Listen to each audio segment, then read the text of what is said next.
Hey everyone, Kyle once again, and welcome back to another movie review for Halloween month. And next is another film of another for Halloween month, another entry in the Scooby-Doo series. So what better way to celebrate more in Halloween month than dealing with the gang, dealing with ghosts, ghouls, goblins, and among the other monster junk. And this one is one of my favorites of the direct-to-video sequel films, because it's also including one of the earliest ones I enjoy watching. And this one is from 2000, Scooby-Doo and the Alien Invaders. And like for the ones, they're to me the earliest or the best ones of the entry.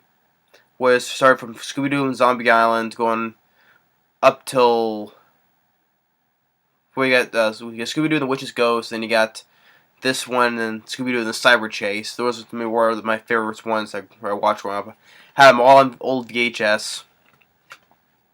But unless I know the other future ones were not that bad.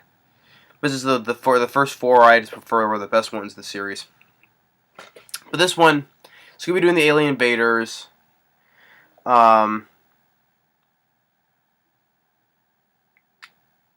Scott Innes, who comes back to voice as Shaggy, because around this time that Casey Kasem didn't voice Shaggy like he usually does. So in Scooby-Doo and Zombie Island, then this Witch's Ghost and Cyber Chase, and I forget the thing he did a few more of them before Casey Kasem came back to do Shaggy again.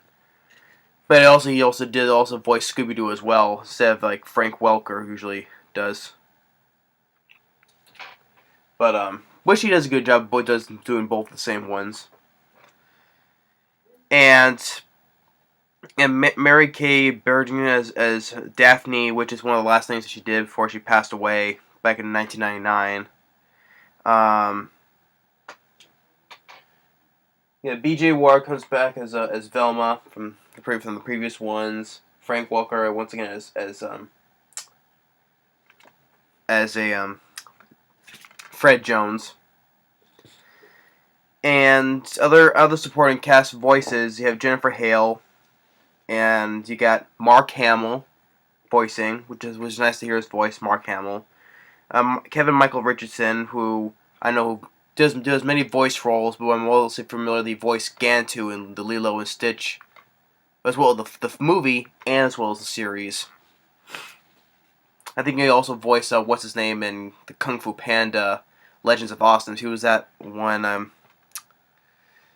He always has that weird, that laugh, like the way he laughs weirdly. I forget the character's name though. So he does. So he has a voice in this. And it has a good rating on IMDb. It has a 6.8, which is decent and a pretty high rating enough for this one. And so as this story is, you have the whole gang they're on the road, and then they see this big lights in the sky, and then the car breaks down. Well, the rest goes in the town while Shaggy and Scooby decide to stay behind the Mystery Machine. They fight over one last Scooby snack, which gets eaten by a jackalope, which is those mythical rabbits with antlers. They chase it into this hole where they see a glow, and they see these aliens, and they get chased, and they have the Scooby-Doo theme playing, sang by Jennifer Love Hewitt. And I like the song sung by Jennifer Love Hewitt. I think there was a pretty good version of Scooby-Doo.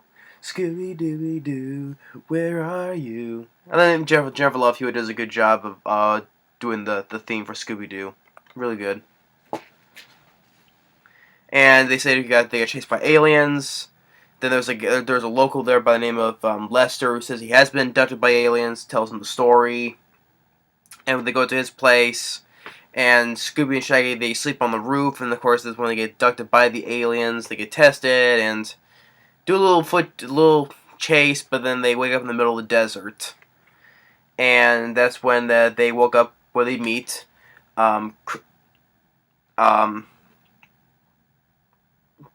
where they fall in love with Shaggy falls in love with this one girl by name, I think it was Crystal, and then a dog named Amber. Make sure. Yep, Crystal and Amber. That's the. Always keep theirs as a reminder in case I forget the names. Yeah.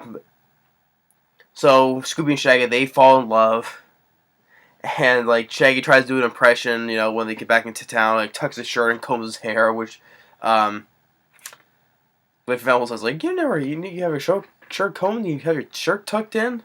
Or one part when they're so fall in love when they said they're not hungry, and there comes a shock between Daphne, Velma, and Fred. It's like, what? Not hungry? And then while they go off on their date with Crystal and Amber, they took the rest of the three, Velma, Daphne, and Fred. They talk with Max, voiced by Kevin Michael Richardson. You got Steve, voiced by Mark Hamill, and what's the other one's name? Dottie, voiced by Jennifer Hale. They work at the satellites. They get Velma's suspicious, but they said that they have dry mud in their shoes and they have all the amount of oil they have. And while they're exploring, they go down to this dried up river and they see dried wet rocks, and they find the trail into the cave. And with Shaggy and Scooby, they're trying to get on their date, and they follow they go over the fence where they saw the jackalope and that same hole where they were. And first they get scared off by some MPs, but they said they wanted to go back. So they go further into the cave, and those MP guys, they come in, they hear something which they see it's Scooby-Doo doing an impression of a rattlesnake, and Shaggy does the sound of it, scares him off. And as they walk further and further into as the whole gang, they're all separate in the case, but they get chased by the aliens. You have that song, "The aliens are here." Pretty decent song that I remember from back watching. Everyone's like Kurt's typical running around. The chase from Scooby-Doo chases. They all run around. With Fred, Daphne, and Velma, they get captured by the aliens in a net, but then Velma concludes that it's the three of them, Steve, Dottie, and Max. They're the aliens. They made this whole thing because where they at is an underground mine, and discover there's all this gold that they have. It's been abandoned by the 1800s by miners, and they're taking the gold with them, so they decided to keep it hush-hush, keep the gold all for themselves.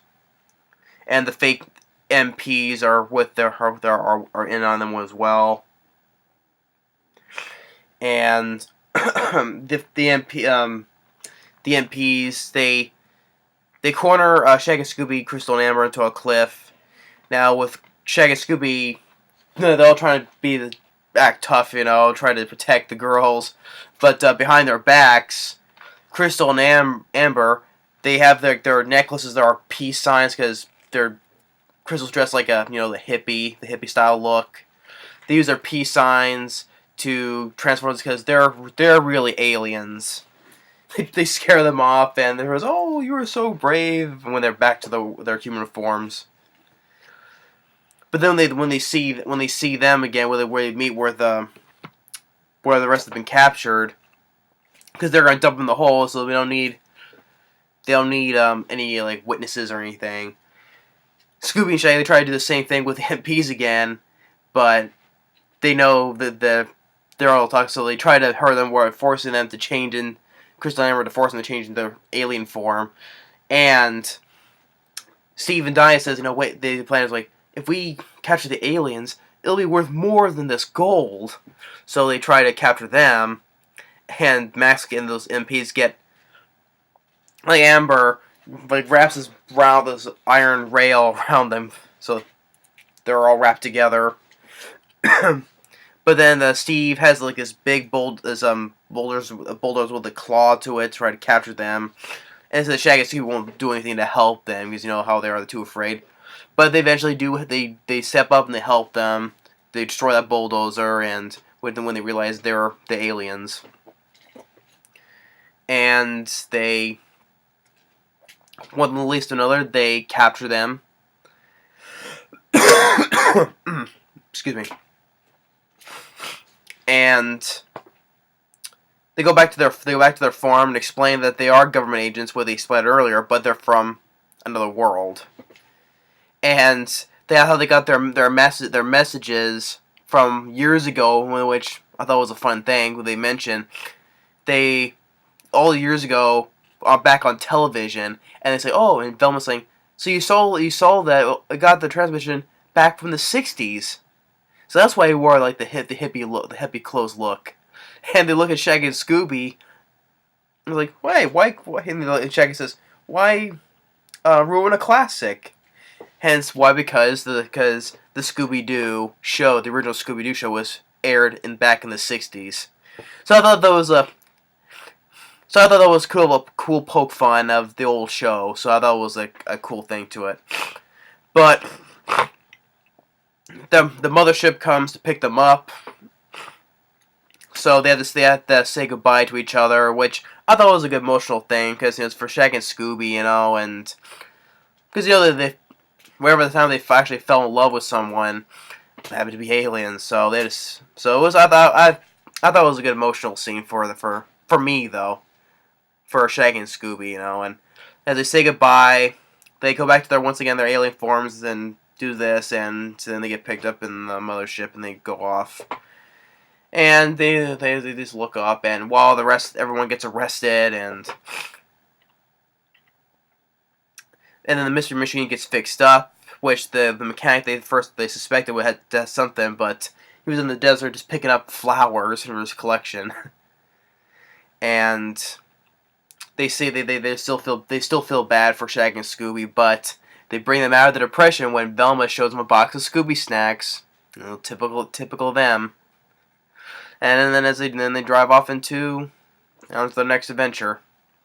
So yeah, it's a short, but it isn't more worth. It's a Scooby-Doo from back in 2000, so it's not worth doing a whole half-hour review on. So, and plus this is also a short film. It's only about 71 minutes, so it's also short as well. So, short as this review probably. But once again, the voice cast do a really good job. Scott Innes as Shaggy, Lilo, and Scooby-Doo. Frank Welker as Fred. B.J. Ward as Velma, and Mary Kay Bergman as Daphne.